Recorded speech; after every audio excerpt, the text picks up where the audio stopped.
Hey everyone, it's Natalie Bencavanga, and welcome to Facts Over Fear. I'm really excited for today's show because the title of my show, Facts Over Fear, is really going to take on a life of its own with today's interview.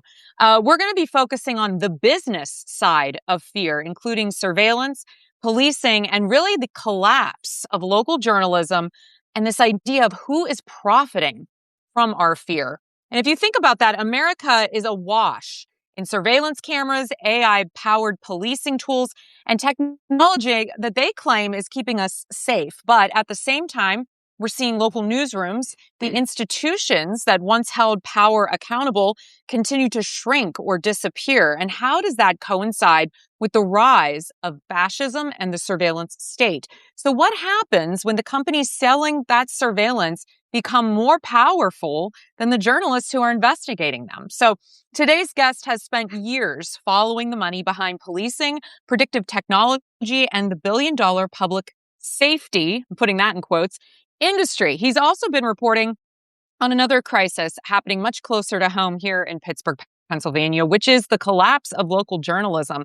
Even after one of the longest newsroom strikes in the country, many reporters at the Pittsburgh Post-Gazette still lost their jobs, and what's left of it, well, that remains to be seen. So Matt Stroud joins me today. He is an investigative journalist and the author of The Thin Blue Lie. His work asks a simple and uncomfortable question: who benefits when fear wins out over facts? You see what I did there with the little show title? Hey, Matt, I like it. thanks so much for being here. Thank you for having me, and what a wonderful intro. Thank you. Oh, absolutely. I was really looking forward to having this conversation because I feel like you and I have sort of, we've lived in each other's worlds for a long time, but we're always sort of like two ships passing in the night. So I'm really excited to work on today's show with you because we're going to be working on a bigger project together in 2027. So this is sort of like gearing us up for more conversations together. Let's talk a little bit about that fear economy.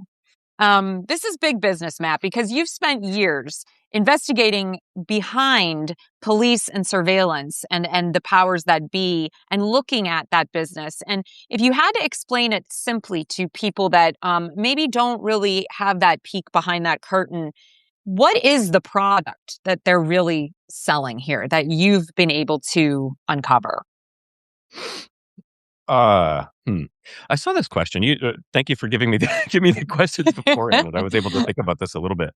Um, there are, I don't know what the number is now. Let me say that I wrote my book. It was published in 2019, so there's some distance between its facts and current facts, whatever. But there are about 19,000 police departments in the United States. Mm. Um, and they are as disparate as you can imagine. There are some that very much have leaders that are selling fear. Um, and there are some that have leaders that are really magnanimous and really care about public safety. And so I think blanketing the whole system of policing with, being fear mongers is probably unfair. And I think you can probably say the same thing about a lot of the companies that sell to police departments. The main one that everyone should know about is called Axon Enterprise. Used to be called Taser International. They're a publicly traded company. And if you're looking at what they are selling, initially they were selling life. So what they would do is they would sell tasers initially. And the argument was every person who's tasered was not shot and killed. And they would use that number. Like, these are the number of lives that we had saved. I think on some level, the executives at Axon do have a real interest in public safety and making the world as safe as it can be. And also, they're making billions of dollars off of it. And a lot of what people will buy and police departments will buy is fear. So I don't want to say that it's fear or facts, but rather something that's in between. I think that's a fair assessment. Wow, just what you said though about the tasers, that's really interesting because obviously we're seeing right now ICE is like running amok with within our communities. And there was another man that was killed today by ICE. He was shot point blank while trying to drive away.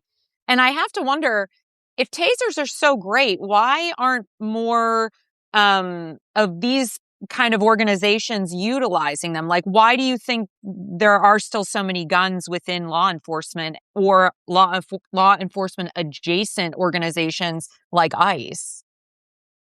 Um, I'm speaking for myself here, Of course. and based on my recollections of data that I looked at a long time ago.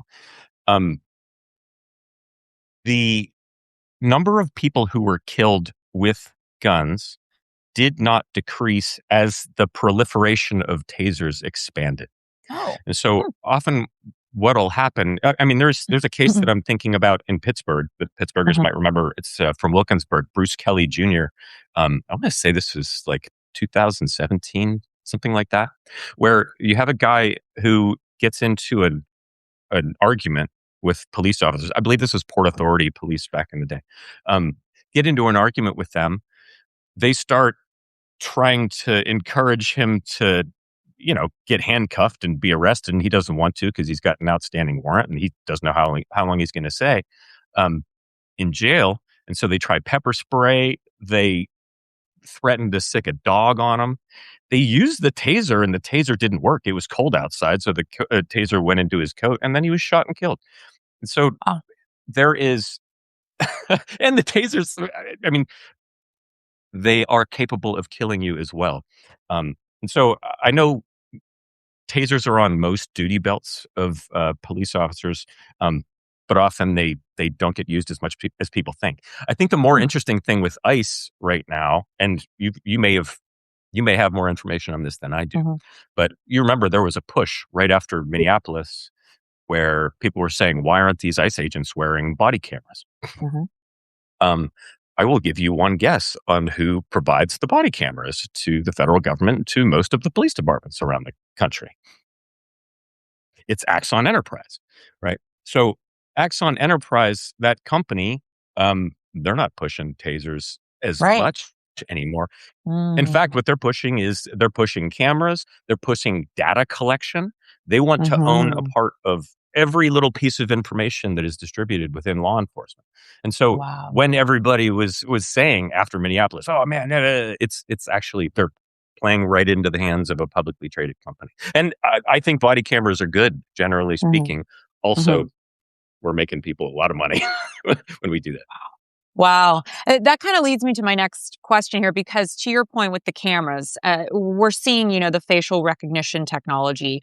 We're seeing flock, obviously this AI powered surveillance, predictive policing. It seems like it's really moving fast. So when you look at how quickly the technology is progressing and how easily it's being adapted to different, policing systems in this country, do you think they're solving problems faster than the ones that they're creating? Because I feel like we keep upping the ante here. It's like, well, this happens, so now we got to do this. Well, this happens, so now this company's going to sell us this. And it just keeps like shifting power up, up, up. And I don't know. It feels a Uh, little existential sometimes. your question about fear, like that is where the fear actually comes into play. Like Sure. oftentimes big contracts end up happening when there's a big event that kind of scares people. And then afterwards, you'll have a politician step forward and say, "Oh, we need to do something about this violence problem that we have." For years, what police departments would do or mayors would do is they would announce a contract with Taser, and that would sort of alleviate the Mm. problem. And of course, it didn't. Surveillance cameras is the same thing. Um, AI in policing is people are going to get on me for this, but it's mostly being used in like police reports right now. Mm. Like Mhm. so, and there's an Axon AI system. So like a police officer will be done with their shift or be done with a call or whatever, and then they'll speak into their system, and that's how AI is being deployed. I I still haven't seen an Axon example of uh, facial recognition being deployed for a municipality or a Mm. government yet. Um, but Oh, I I might be can wrong. I'd I have to be looking can at their 10Ks. I don't know if Axon, I don't know the company, but I had a video go pretty viral a few weeks ago when I was in South Carolina on vacation, and I noticed a new surveillance camera on the beach, in Coligny Beach. And so I did a piece on it, just raising questions like, what is this? And the sheriff's department, they ended up, a journalist ended up writing an article about my piece in Hilton Mhm. Head. And then the sheriff was pretty pissed off about it. And they said, "Oh, well, we're not contracted with Flock. This is facial recognition technology that Beaufort County is using." So they're very clearly stating that they're using facial recognition technology on public beaches. And so this is what I mean, like to your point, like, of course you didn't know about, I mean, things are just happening faster than we can even sort of gather the information. And so now there's this pushback in Hilton Head where they're just like, why wasn't anyone informed? And then it's like, you look around here in Pittsburgh at the amount of cameras going up, and it's like, are we having robust enough conversations about this, Matt? Do you think, as communities, do you think journalists are able to ask enough questions before these things are sort of up and supposed to be accepted? What are your thoughts? Oh, I mean, the information is out there. Like, you were in Hilton Head. That journalist, if that journalist had, I believe Flock is a publicly traded company. If it's not, there's all sorts of information available about Flock. And that contract was public, right? So there's probably information within that contract that spells out what was going to be happening with that camera. Um, Mhm. that reporter just wasn't looking for it. And your good work highlighting it maybe got that reporter thinking like, oh shit, I'm going to start looking at contracts that go through. Um, It's sort of like for the one of most those part, things, the though. information is out there. Yeah. For the most part, the information's out there. It's just like journalists aren't being taught how to search, Mm. how to find that information, where to look, like the ways to set up your searches so that like you're being fed it. And also their editors might not be pushing them saying like, hey, I need you to get to, page 630 of this contract that, the police department signed with Flock. Um, and it's kind of on the journalist, but it's also like, are there enough journalists around? Are there too many things to cover? Is this a thing that the people in Hilton Head really care about? I want to point out, actually, now that we were thinking of it, license Yeah. plate readers, companies that produce license plate readers have been saying for years now that you mention it, that they're going to use uh, facial recognition technology to like identify people who have outstanding warrants and Mm. whatnot. Um, yeah, and that's scary as hell because That that's the is. same thing. Have you heard of ShotSpotter? No, tell us. What's that?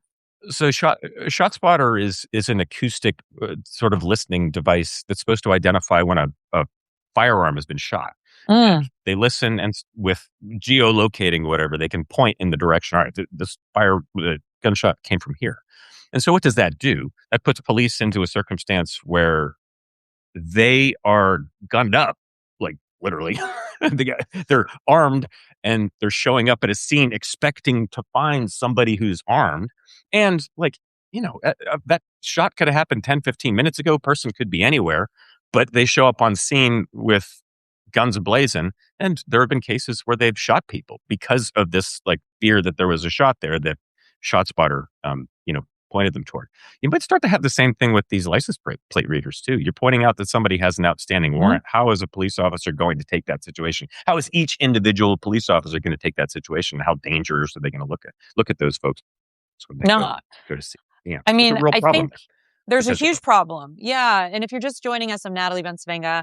I'm here with Matt Stroud. He's an investigative journalist. We're talking about the economy of fear and who's really profiting from these decisions. And I got to tell you, I was just reading an article, I think just yesterday, because, the news cycle moves so fast. I'm like not actually sure anymore what day it is.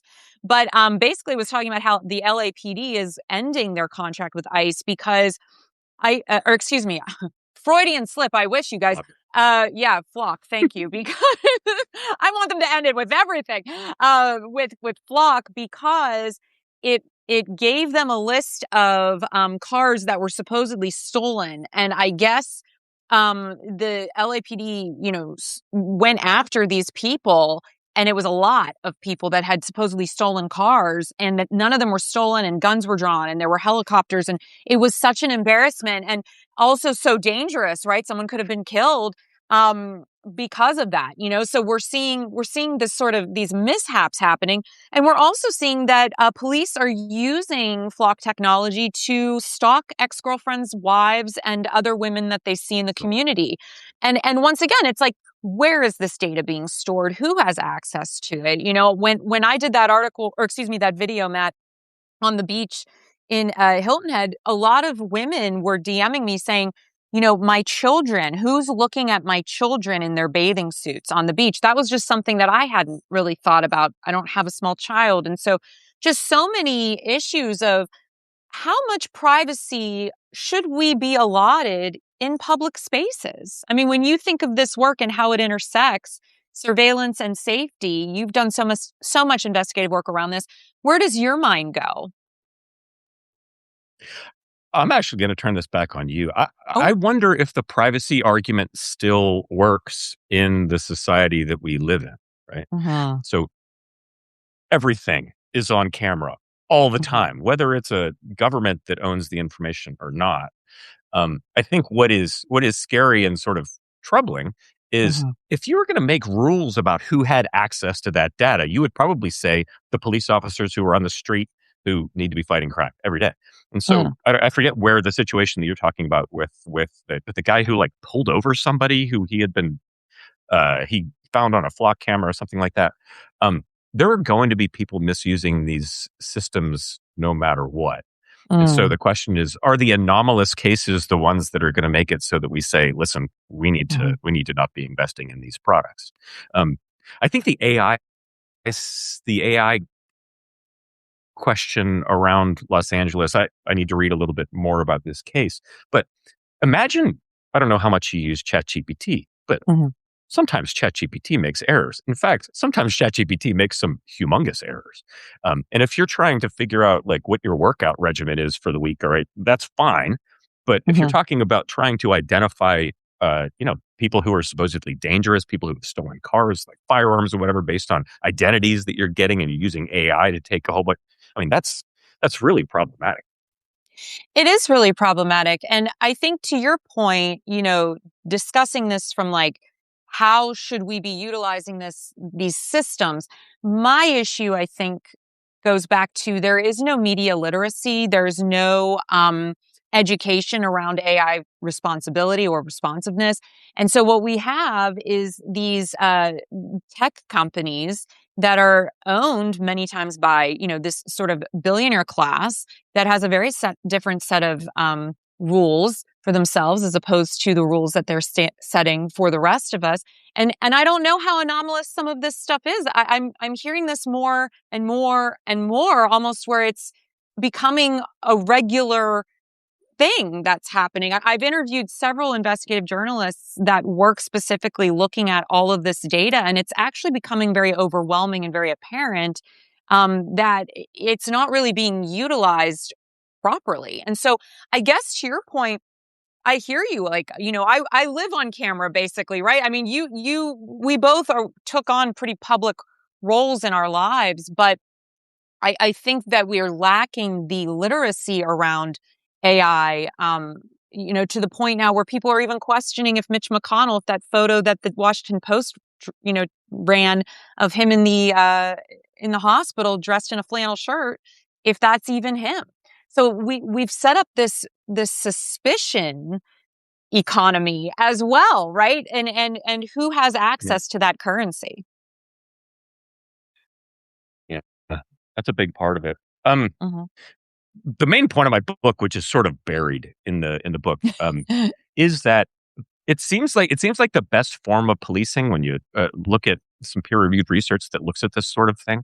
The best form of policing is the quote unquote community policing, where you Yes. have police officers. It's kind of like staffing a newspaper in the way that you really want to staff it, right? You put Hmm. the police in the areas where you are concerned about, coverage failing.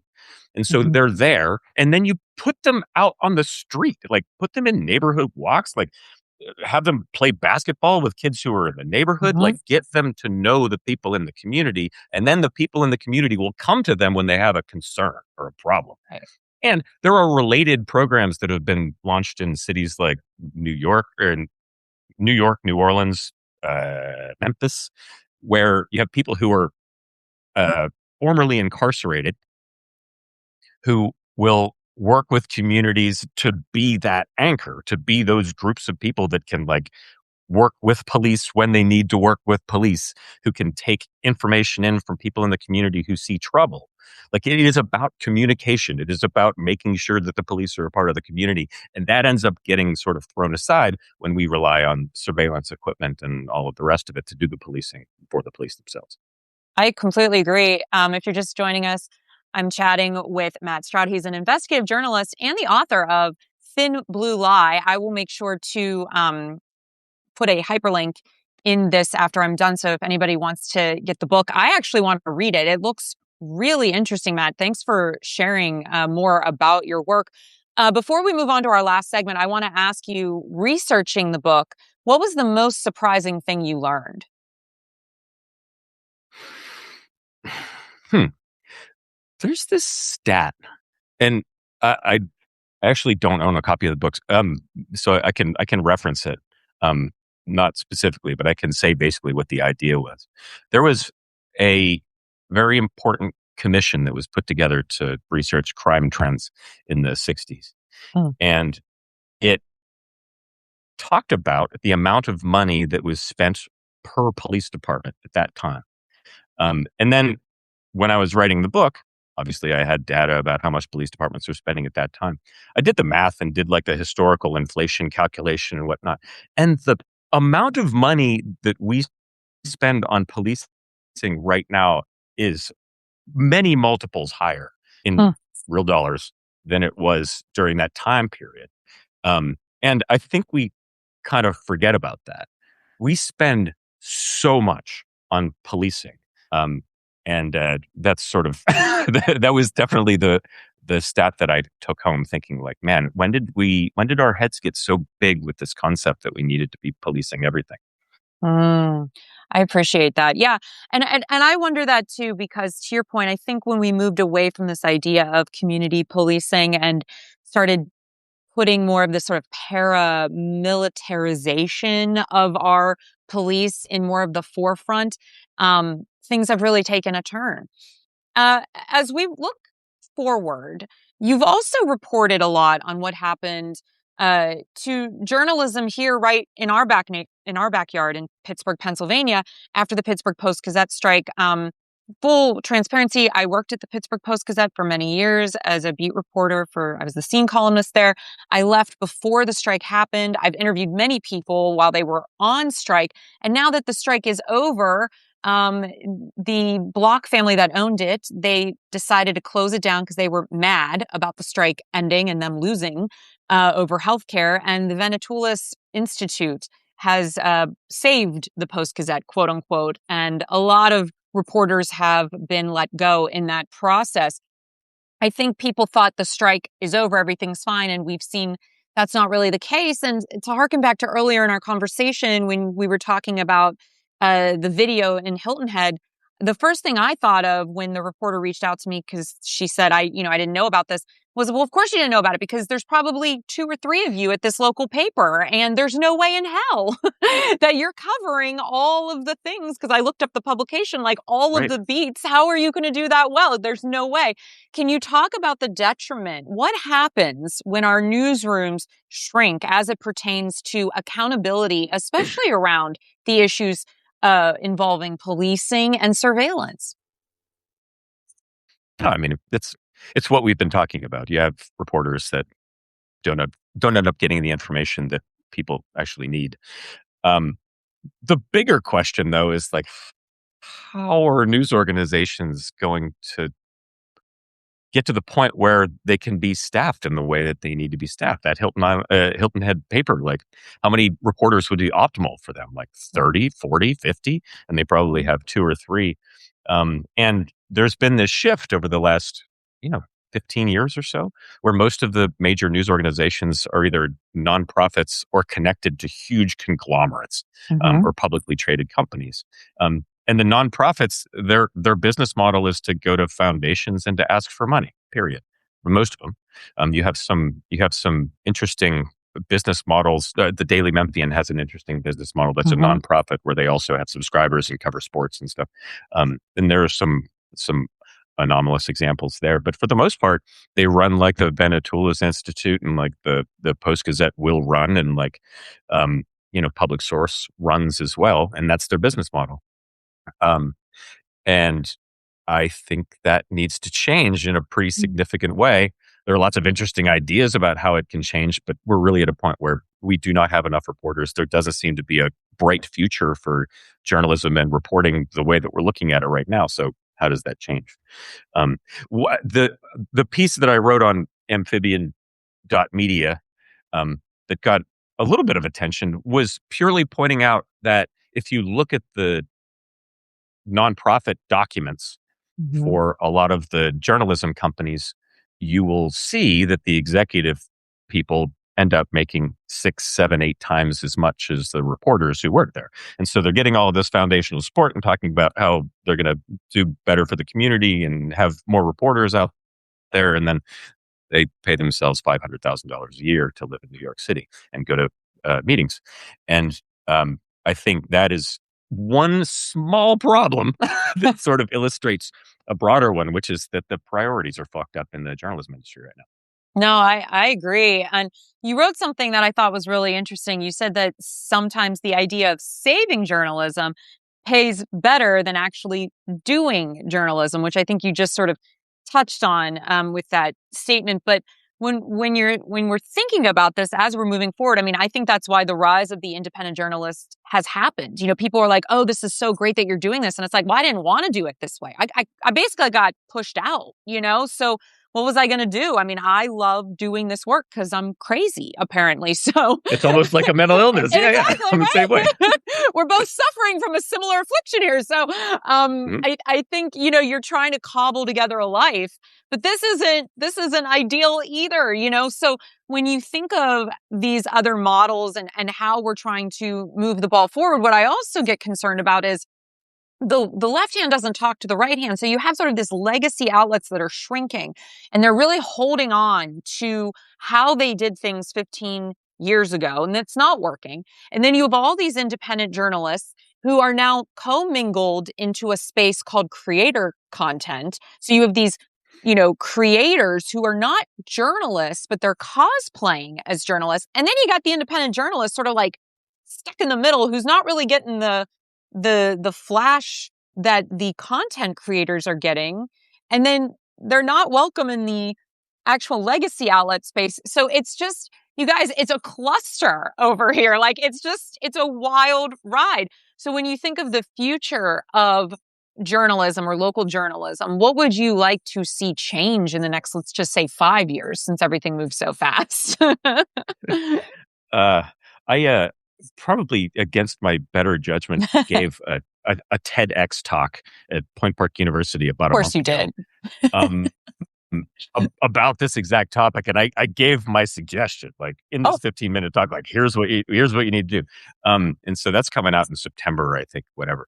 But the basic premise is that, like, especially for local areas, you've got all of these foundations that are there and apparently have the willingness to support journalism in one way or another. Like, those creators and the small nonprofits that get bootstrapped, um, they really need support. So, like, if you have a sort of a public trust that can help these folks take care of their administrative work, take care of like advertising if that's the direction that they're going, or going to foundations, finding other ways to bring in revenue, and generally just taking care of the administrative work that all of us independent contractors hate. And then such an organization doesn't publish its own content. I think something like that could help a local community quite a bit, local journalistic community quite a bit. Um, Again, it's just what are the revenue streams that you're willing to tap into? Are journalists willing to go to, I don't know, local government offices and Hmm. advocate, lobby to pass laws to, have money spent on journalists to support them in support of the information community or, you know, getting good information across. I don't know. But I think we're at the point now where we need to start looking at those other avenues. So whether Yeah. it's government support or underwriting in the way that NPR used to do, are there like consortiums that we can start with other sorts of groups that are all also interested in having informative facts and information out there? I think that's where the discussion needs to go. How do we move the revenue streams outside of merely taking money from foundations, or unfortunately, getting people to subscribe to our Substack? Yeah. And having said that, hey guys, subscribe to our Substacks. um, as we close this out, I want to end on a positive note. I've been trying to get people to get into a dream space with me because things are so difficult, and we know that fascism someday is going to wither on the vine. Yes, get into your space.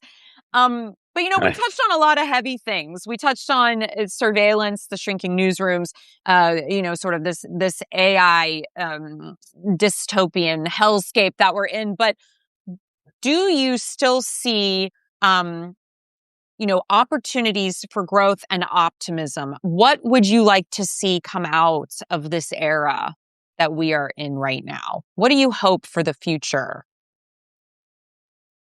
Um, it might just be my For You page and Instagram, but I get so much content about people thinking about their brains and Mm. their ADHD or the way that they interact with other people or the types of other personalities that they interact with. And more conversations that I have with people are around like, all right, well, here's what I know about myself and the way that I was raised and how I interact with people. That is very different from any other previous time period that I've been around. And I was my parents are boomers, and most boomers think of therapy as being anathema to their existence or reasons why they don't like therapy. I think hopefully in 20 or 30 years we have fewer malignant narcissists running around, and more people who understand how to interact with the world in a way that'll make the world better rather than fucking it up and making people mad. I think that could happen as we have people who look more into themselves and understand more about the world and their brains. I like that. All right. I appreciate you so much, Matt. This was such a great conversation. I'd love to have you back. I feel like obviously we just scratched the surface here. Adam just left us a nice comment, and I like to read the nice comments because it's just a nice change of pace for me. This one says, kudos to you both. I'm really enjoying this subject and conversation. Well, we're glad that you're here, Adam. Thank you so much for supporting this work. Matt, if people want to learn more about what you're doing or upcoming pieces that you have, where can they go? I have a cute little website that I'm working on called amphibian.media. It is just in its beginning stages right now, but we've got some interesting content there that is coming up. You might be interested in some of the conversations we're having. And if you need to, or if you want to reach me, I'm at matt@amphibian.media. And would love to hear from anybody. Amazing. Thanks so much, Matt, for joining me in conversation today. And for all of you who tuned in, if you tuned in late, don't worry. This is going to be posted on YouTube, Substack, Apple Podcasts, Spotify, all the spaces and places. So you'll be able to check it out at your leisure. And until next time, everyone, take care of yourselves and each other. Bye, everybody. Bye, everyone. Thanks, Natalie. Mhm.